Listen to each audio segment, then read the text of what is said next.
Hello, this is Dana, and this is the 30th segment of the Master the Bible Today series. This is a snapshot of the book of 1 Chronicles.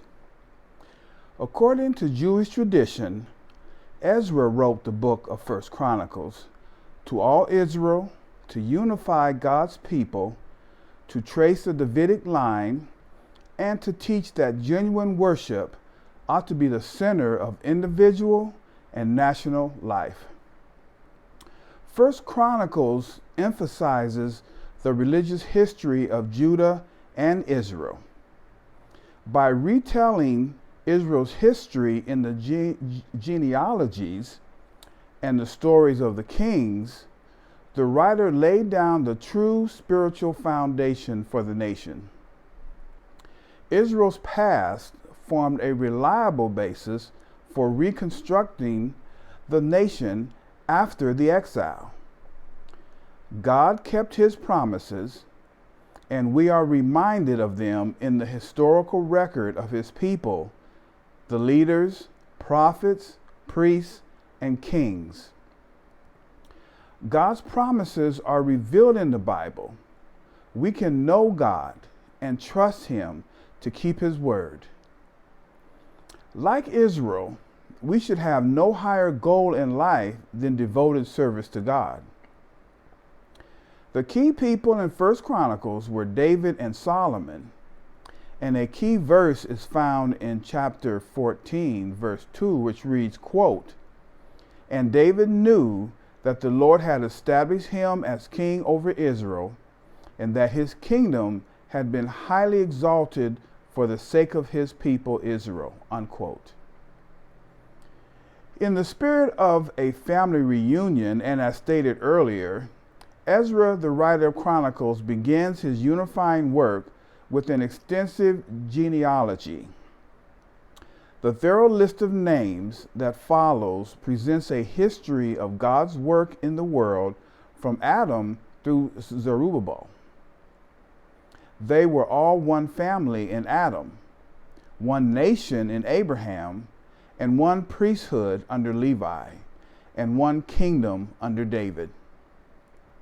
Some of these names in their genealogy will remind us of stories of great faith and others of tragic failure.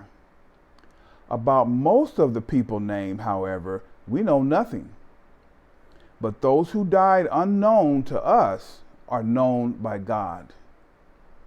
God will also remember us when we die. Ezra traces the roots of the nation of Israel from Adam onward, recounting its royal line and the loving plan of a personal God. We read 1 Chronicles and gain a glimpse of God at work through his people for generations. If you are a believer, these people are your ancestors too. As you approach this part of God's word, read their names with respect and gain new security and identity in your relationship with God. The previous book in the Old Testament, 2 Kings, ends with both Israel and Judah in captivity, surely a dark age for God's people. Then follows the 1st and 2nd Chronicles, written after the captivity. It summarizes Israel's history, emphasizing the Jewish people's spiritual heritage in an attempt to unify the nation. As stated earlier, 1 Chronicles begins with Adam, and for 9 chapters, the writer gives us a who's who of Israel's history, with a special emphasis on David's royal line. The rest of the book tells the story of David, the great man of God, Israel's king, who served God and laid out the plans for the construction of and worship in the temple. According to Jewish tradition, Ezra is selective in his history telling. Instead of writing an exhaustive work, he carefully weaves the narrative, highlighting spiritual lessons and teaching moral truths.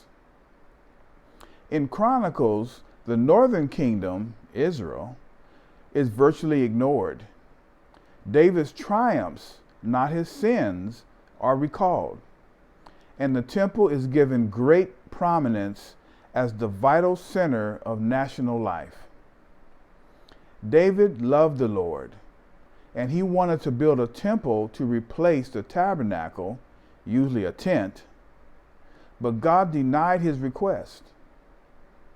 David's greatest contribution to the temple would not be the construction, but the preparation. Please note that we may be unable to see the results of our labors for God in our lifetime.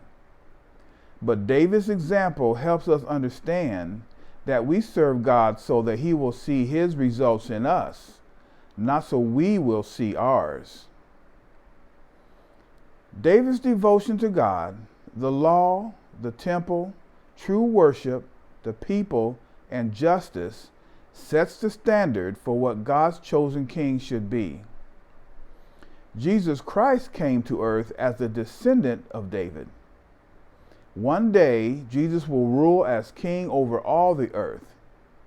His strength and justice will fulfill God's ideal for the king. He is our hope. We can experience God's kingdom now by giving Christ complete control of our lives. God is always faithful to his people. He protects them in every generation and provides leaders to guide them. Because God has been at work throughout centuries, his people can trust him to work in the present. We can rely on his presence today. The temple that David planned and Solomon built stood as the throne of God on earth, a place of true worship. However, God's true throne is in the hearts of his people. When we acknowledge him as the true king over our lives, true worship takes place. For true worship to remain central in our lives, God's people need to take a firm stand for the ways of God recorded in the Bible. Today, all believers are priests for one another, and we should encourage each other to faithful worship. 1 Chronicles is an invaluable supplement to 2 Samuel and a strong reminder of the necessity for tracing our roots and thus rediscovering our foundation. As you read 1 Chronicles, trace your own godly heritage. Thank God for your spiritual forefathers and recommit yourself to passing on God's truth to the next generation. Thank you.